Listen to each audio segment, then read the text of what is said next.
पोलिसांनी अतिशय चांगली कारवाई केलेली आहे।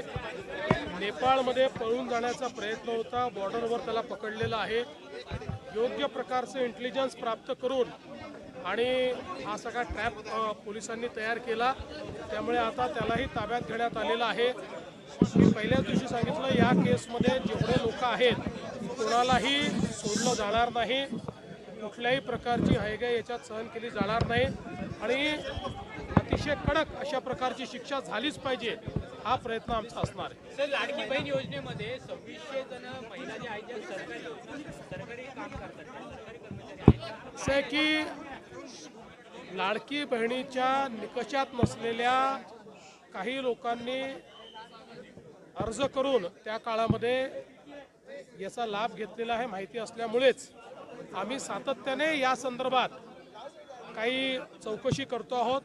त्यातनं जे लोक अशा प्रकारे आम्हाला सापडतात त्यांना आम्ही कमी करतो आहोत। आता या संदर्भात अजून काम पूर्ण व्हायचं, अजून काम पूर्ण झाल्यानंतर तुम्हाला सगळी माहिती आम्ही देऊ।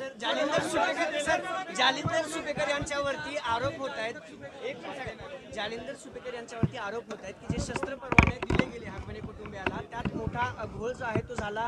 आज पुन्हा एक बातमी आली की पत्ते बदलले गेले, ते स्वतः मामा आहेत या सगळ्या प्रकरणात, अधिकार देखील काढून घेतलेत।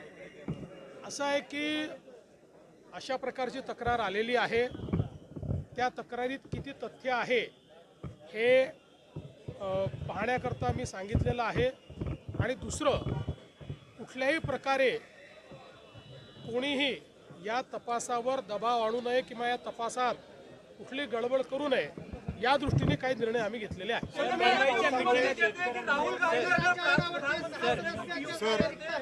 पुण्यामध्ये जर बघितलं